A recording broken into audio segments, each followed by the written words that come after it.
It's all about truth. All of it. Every single thing. All boils down to the truth.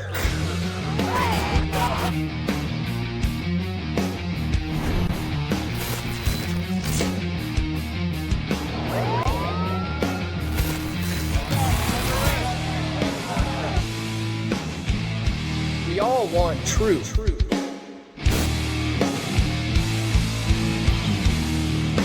The truth will set you free.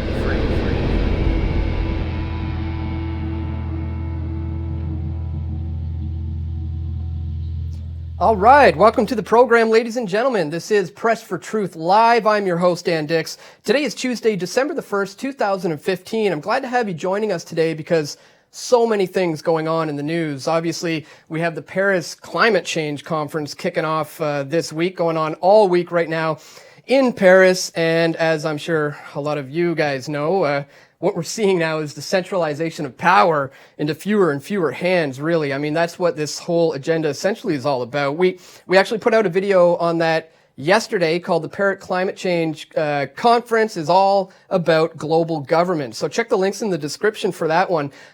Because as I said, there's always, an agenda behind these agendas. There's always some sort of ulterior motive coming from these the powers that be or the powers that ought not to be. For example, we see that Vladimir Putin and Obama at this Paris Climate Change Conference got together to talk about the crisis in Turkey and Russia and Syria. This is out from ABC News. Obama and Putin discussed Syria and Ukraine during climate talks. President Barack Obama urged the Russian President Vladimir Putin on Monday to decrease tensions with Turkey as the U.S. and Russia leaders met briefly on the sidelines of global climate talks outside Paris. During the 30-minute sit-down, Obama expressed regret over Turkey's shoot-down of a Russian plane that Turkey said had entered its airspace from Syria, said Putin spokesman Dmitry Peskov. He said that the two leaders discussed Syria in detail, and they both spoke in favor of moving towards the launch of a political settlement to Syria's civil war. Now, it goes on to say here, the White House said that Obama told Putin that Syrian President Bashar Assad must leave power as part of that transition.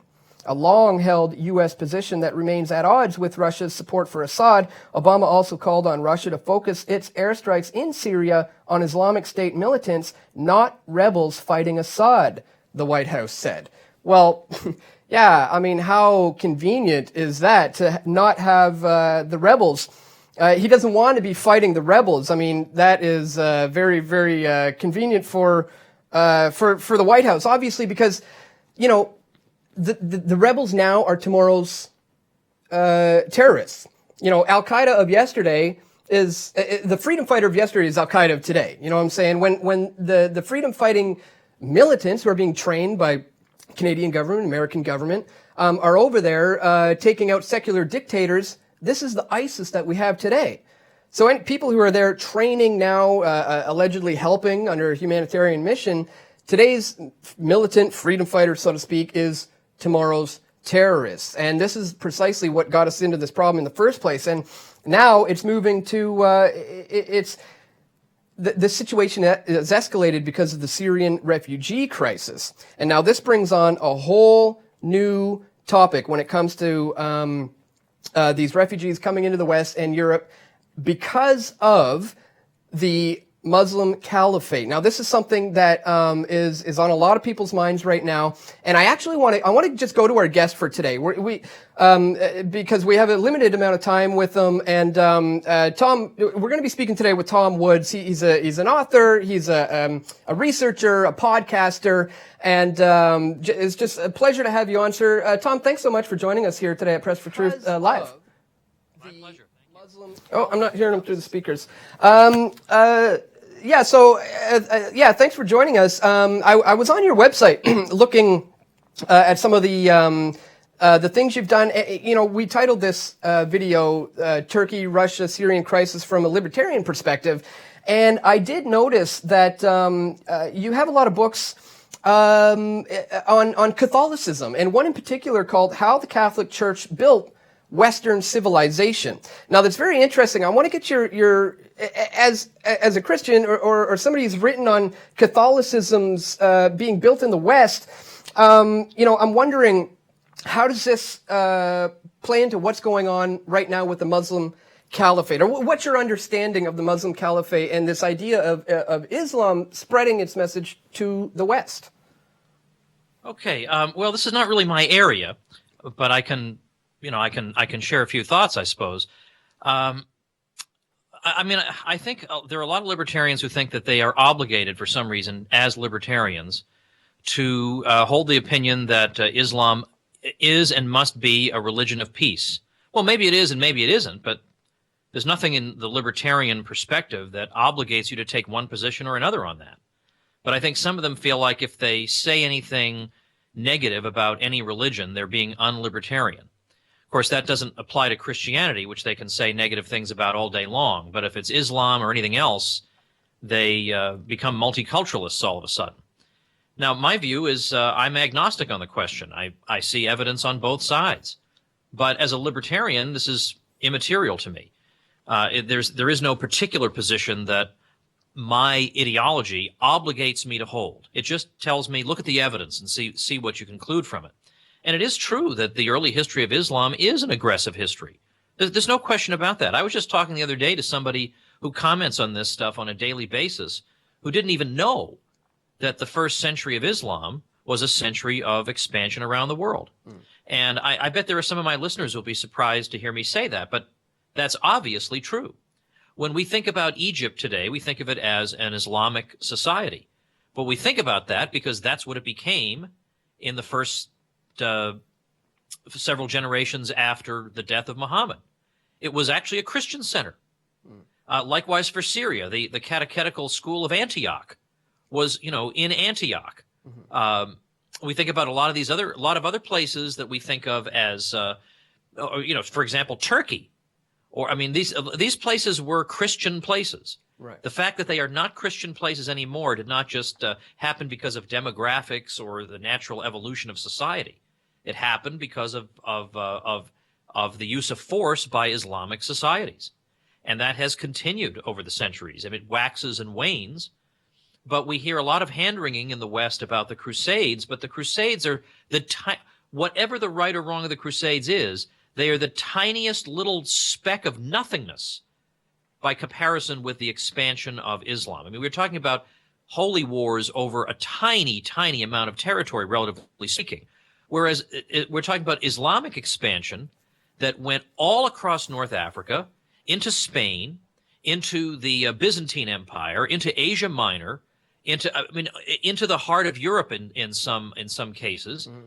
The Crusades are nothing by comparison to that. But at the same time, having said all that, so in other words, I don't have any illusions about this situation. Yeah. The best thing that we can do right now, that the United States can do right now, is to get out. Just get completely out of the Middle East. Groups like ISIS and Al-Qaeda do not have the United States in mind as their primary enemy. They have plenty of other things to keep them busy. Mm-hmm. They are not interested. And in fact, the United States had an excellent reputation in the Middle East all through the 20th century. Until it got entangled in that region. So I say there is nothing to be gained by being involved. Mm-hmm. Everything the United States has done there has completely backfired and led to the expansion of the very people we're supposed to be fighting against. Mm-hmm. The whole thing makes no sense. Let them fight their battles. We have plenty of stuff to keep ourselves busy with in the West. Well, I'm curious, as from maybe a libertarian standpoint, on the issue of open borders, for example. I mean, there are some within the movement who would suggest that open them up completely. The government should not use force to block the free flow of people. Others might take a more Rothbardian type of position, suggesting that, well, if we are the government, then we have a part in this. If we pay into it, then we are owners of this, and therefore it's a violation of our private property rights, and therefore we should have a say on not being allowing them to come into this country. It's such a fine line and a tricky one. As a libertarian, anarchist, Christian even, I mean, how do you balance that when it comes to, do we open the borders or do we close the borders? Well, that is one of the most contested, as you say, contested questions these days, particularly among libertarians. Because, as you say, for a long time, it was just assumed that the natural position for a libertarian must be so-called open borders. But as people like Rothbard, who was no slouch and no small contributor to libertarianism, came to conclude, it's not so obvious that that's the correct position. The correct position, of course, would be a society where the government is involved as little as possible or not at all. If we had a society, as you say, where we had just private property owners, then there wouldn't be an immigration question. There'd be people inviting other people onto their property and whatever, and then everybody would make their own decisions.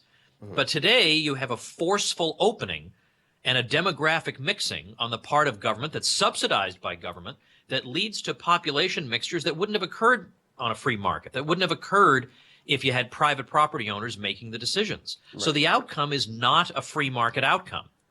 And, you know, there are left libertarians who spend all day long talking about we don't have free market outcomes because governments support corporations. And so the result is not really a free market. But then they support open borders, which is obviously not what a free market would support. There's no society. If it were, let's say we had a neighborhood association, it's entirely privately owned neighborhood. And on the gates of that neighborhood are people saying, we want to come in and slit the throats of people like you. Would a libertarian living in that neighborhood say, well, I guess the libertarian position is open up the gates and let these people in? Of course not. Right. No No property owner would do that. No one in his right mind would do that. So right now we are in this extremely awkward position that government always puts us in, where there is no pure libertarian answer because we're dealing with public property, government-owned property. But what we say is this so-called public property, like roads and means of access to our houses and so on, really belongs to the taxpayers because we're the ones who had our money taken away to pay for it. Yeah. So presumably we've got to have some voice in how it's used, in the same way that I have some voice in how the local library is used. That's why we don't allow naked people walking in the library. Right. Because I have some say over what goes on in the library because they rip me off to build it. Well, one thing that it seems we're probably not going to have any say in is what the government is going to do with these Syrian refugees. I mean, they're either going to let them in or they're not going to let them in. We really don't have much of a say on that. So perhaps the focus ought to be on how the refugees were created in the first place, as you suggested. Yeah. I mean, maybe we should look at policies of non-intervention. Where do you think the focus should be shifted to, rather than this debate about something that we can't even control anyways? Where do you think we should focus on in order to get people to understand? I mean, I think you really hit the nail on the head here, because so often conversations about foreign policy in the U.S. take place as if history started 24 hours ago. All of a sudden we have this refugee crisis. It has no cause. Now let's go deal with it. Or we suddenly have a financial crisis. Well, that had no cause either. It just occurred. You know, the federal government and the Federal Reserve, they were just innocent bystanders. And all of a sudden, oh, good heavens, there's a financial crisis. I guess it hadn't. And in fact, Paul Krugman in the New York Times even said, look, I forget about talking about what caused it. Let's get us out of it. But, you know, you have to know what caused it to get you out of it. And likewise, you have to know what causes refugee crises if you want to stop them from happening again and again. And this is not the first refugee crisis that we've had since 9/11. There's a massive number of internal and external refugees that were created as a result of the war in Iraq that led to all kinds of instability there. So you're right to just say, well, we've got these refugees. I guess we got to figure out what to do with them. We do, but we also have to figure out where did they come from. And again, it's like 9/11. Well, all of a sudden the U.S. is attacked, apparently for no reason. And again, if you say that, you're accused of blaming America. Do you think America had it coming on 9/11? I mean, what are we, 7 years old? Like, you're really incapable of distinguishing between an excuse and an explanation? I want to know what motivates people like this. Right. And although it's true that some people would want to attack no matter what the U.S. did. I freely concede that. Right. But at the same time, these very same people in these very same societies had nothing but respect for the United States throughout at least the first half of the 20th century. So it's not true that if we just get out, maybe we'll never be harassed again. But the less involved we are, the fewer catastrophe. I mean, everything the neocons have touched has led to a humanitarian catastrophe that they then treat as if it's sui generis, as if it just occurred spontaneously. It has no explanation. It's like the rise of the Nazis. Well, the Nazis just came out of nowhere. Well, they didn't just come out of nowhere. They came out of the aftermath of World War I. And the aftermath of World War I wouldn't have been what it was if it hadn't been for Woodrow Wilson. Right. But we can't say that, because then that would discredit U.S. involvement in war. Well, but we should discredit U.S. involvement in war, given all the horrifying results it's had in case after case. Yeah, absolutely. I'd have to agree. And then now, I mean, well, take for example what's going on in France right now. Shifting focus a little bit. A lot of these activists who are speaking about any of this kind of stuff are some people. Well, in Paris right now, a lot of people are being held because of the climate change stuff. But what are your thoughts on, just clamping down on this information on the internet? I mean, we're trying to spread this information, and it seems that there's a lot of propaganda in the West. Actually, on second thought, let me take it back. About 2 years ago, there were a lot of protesters in Syria who were, marching and saying, "Get out of Syria, hands off Syria, the blood is on your hands." Somehow, the propaganda over the last few years have turned it around so that these very same people are almost ready to march in under, as you said, some sort of humanitarian mission. How do we undo this propaganda? It seems like there's some conditioning in the West here. That people are afraid of this. How do we get people to understand that the real problem is the government? It's the government are the ones who funded and trained and created this proxy group that they're using to create destabilization in the Middle East and the West.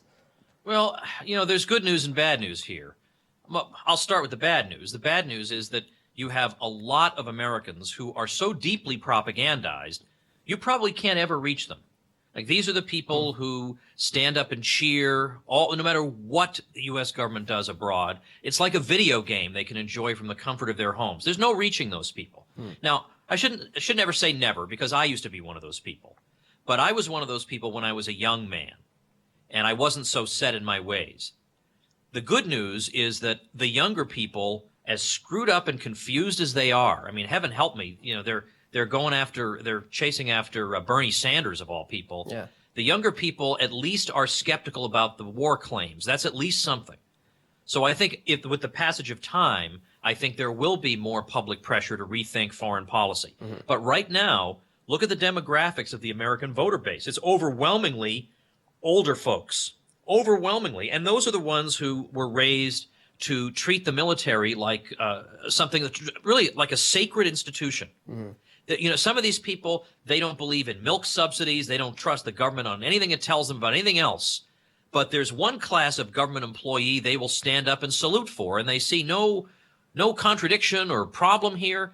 So that is a big, big challenge. And getting people to rethink something that they honestly do treat as something practically sacred. And you think I'm joking.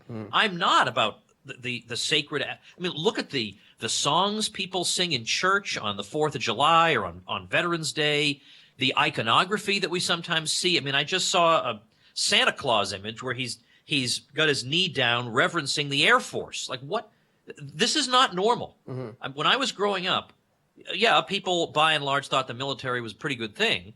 But there wasn't this constant, "Thank you so much. I'm not worthy to stand in your service. Here's 20% off your ice cream cone." It is absolutely everywhere. That is very, very difficult to crack into. But as I say, the one good thing about the younger generation, the one good thing is they do seem to have an open mind to consider that the totally bipartisan foreign policy may be quite fallible after all. Right. Sounds like it's the cult of statism, perhaps is what's gotten these kids' minds, and as I understand it, you're a libertarian.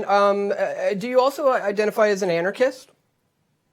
I do. I mean, I don't shout it from the rooftops because I don't really have anything to add to the discussion about it. But I think partly out of spite, I just came to the conclusion that I'm pretty sure society could arrange its affairs without the paternal custodianship of John McCain and Hillary Clinton. I think we'd work things out. Yeah. Well, earlier you mentioned Bernie Sanders, and I know I believe he voted for the Iraq War back in 2003. I know he often votes for certain things and then flips his mind. And once did he really vote for the Iraq War? War? I'm pretty sure back in 2003 he was in favor, or it was that he wasn't. And then once it went ahead through, he got behind it then. Or he funded it or something. Yeah, but I would be very surprised if he voted for. But he did vote for boneheaded things, like he voted. Right. He supported the F-35, one of the biggest boondoggles in the history of the Pentagon. And it makes you wonder: are they building it in Vermont? Why else could?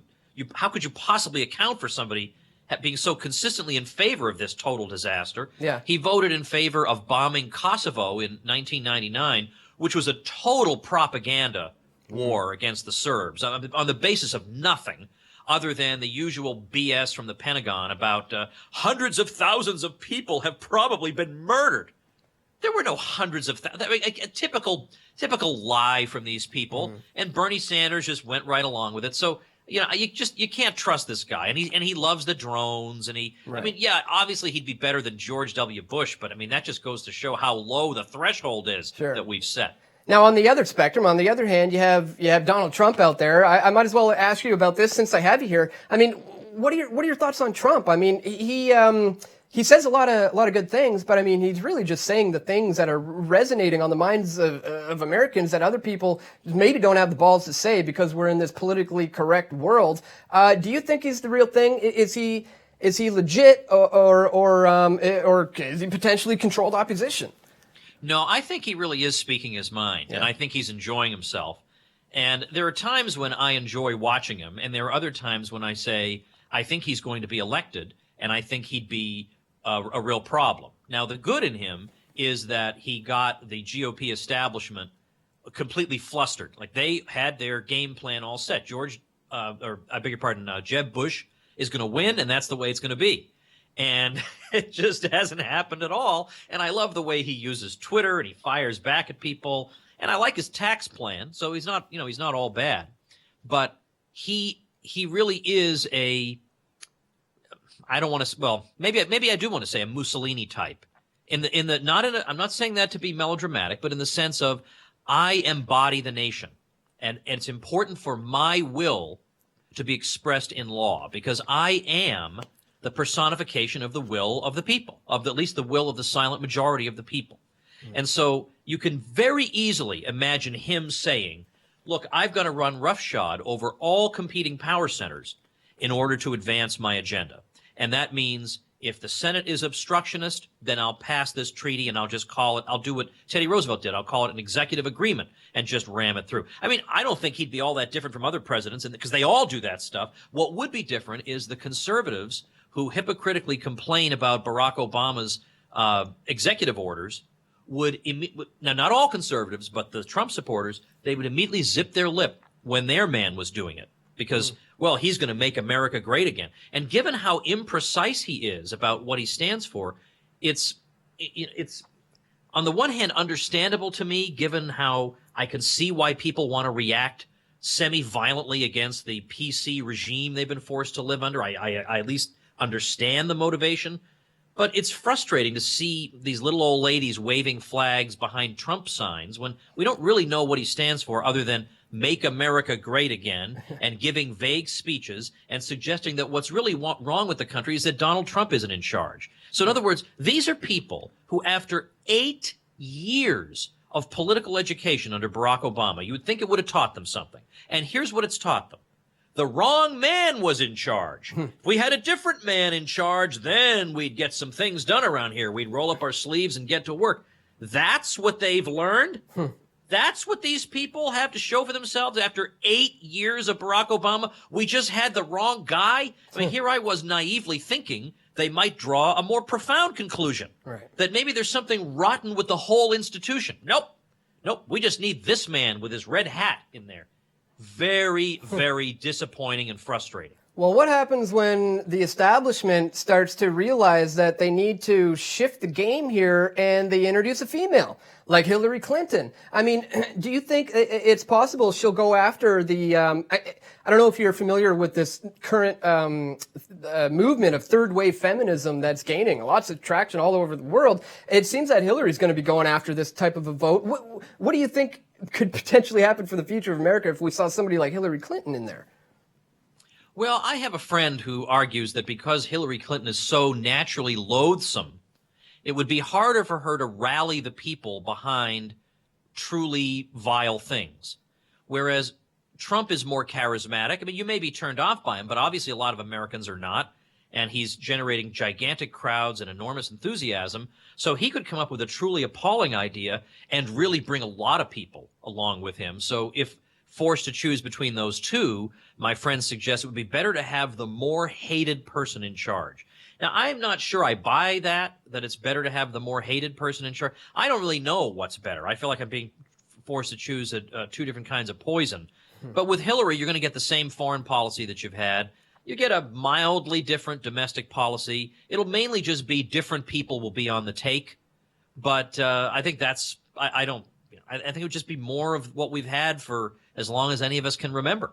Yeah, it seems that people are just not recognizing the patterns, and exactly, it's going to be a lot of just more of the same, and I mean, hopefully people will start to see it for what it is, but I suppose that's where we come in, and we have to continue to just try to educate as best as we can to get this info out there. What are some of the things that you're working on now? I mean, I believe you have a book that is currently in the works. What's coming out next from Tom Woods? Well, what I do currently is my weekday podcast at tomwoods.com. I am on episode 545, and I cover every topic under the sun related to liberty. So if anybody's giving you a hard time or telling you you ought to move to Somalia to prove how much you hate the state, I've covered all these things, and you can use it as ammunition against obnoxious jerks who are trying to fight against you. So that takes up a lot of my time. I designed a lot of material for the Ron Paul homeschool curriculum at ronpaulhomeschool.com, which is I think the most important work I've ever done. I have a bunch of things going on, but in terms of another book, book number 13. I've been giving away free ebooks for the past year. I got another one of those coming out in a couple of weeks. But I do have a real live book that I'm hoping to start work on early next year with my friend Scott Horton. And we're going to do a book. We haven't got the title fully worked out, but it'll be something along the lines of The War on Terror Refuted. Every single thing these jerks have done, we're going to put under the microscope, and it'll be a lot of fun. But it's very important because a lot of our people know by instinct that it's all wrong, but they don't know all the names and dates and facts and figures. We've got them. That is fantastic. That's exactly what people need at this stage in the game is something like that laid out for them on a silver platter. And hopefully it can be done in such a way that is just going to be completely undeniable. You know, when you hand people facts like that on a silver platter and say, here you go. I really want it to be a book that you could also hand to your neoconservative uncle and say, look, just read this. This is not written by left-wing pinko commies. I mean, these people are less commie than you are, Uncle so-and-so. So listen to what they say. Yeah. And I think it'll make some headway. What's the free ebook coming out in 2 weeks? Well, I will say I did have a free ebook that's still available as of a couple of months ago. I wrote it called Bernie Sanders is Wrong. You get that free book. It's at bernieiswrong.com. You know, how about that? For some reason, the Hillary Clinton campaign had not purchased that domain. So bernieiswrong.com. But the next one actually is more about entrepreneurship online. Because I make my whole living online, just about. Almost everything I do, everything I earn is all online. So I've written a little ebook on how I do it and step by step. So if you want to self-publish a book, I've done that. So I take you step by step what to do, what resources to use, what not to do. Or I have a podcast that actually is remunerative, which is very rare for podcasts. So I show exactly what equipment I use, how I do it, how I earn money from it. Again, step by step, exactly like an open book. Exactly what I'm doing. So the ebook is going to be called 5 Paths to an Online Income.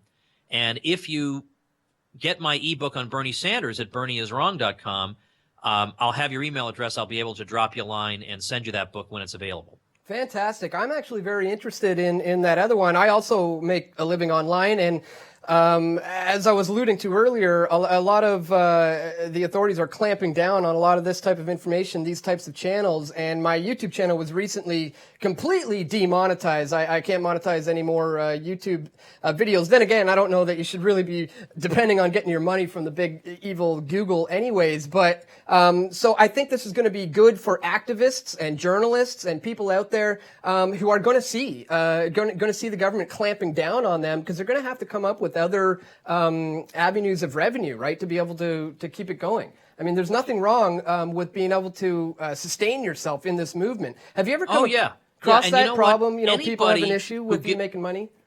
Yeah, well, anybody who gives you a hard time about earning money while you're promoting the message should just take his hammer and sickle and leave you alone.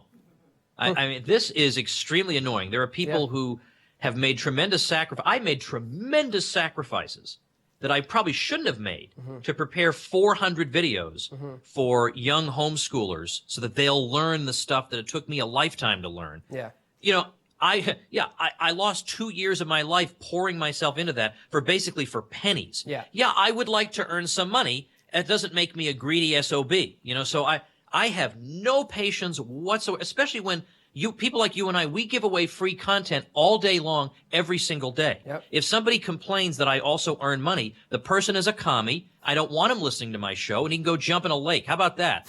You think you hit a raw nerve there? Yeah, well, you know what? I would have to agree. You know, it's been years and years and years of doing this, and when people have an issue with that, it just doesn't make any sense to me. You know, we're doing our best to provide free information, and the people who choose to donate and they support the cause, and that's what helps keep these shows going. So, on that note, why don't you let people know where they can go to learn more from you, where they can go to donate, to purchase your books, and to listen to your podcasts? Well, I would say, although I have a bunch of things and they're far-flung all over the internet, the pivot that they all revolve around is tomwoods.com, and that's where you'll find the whole archive of episodes. You'll find out about my books, the homeschool program that Ron Paul is doing.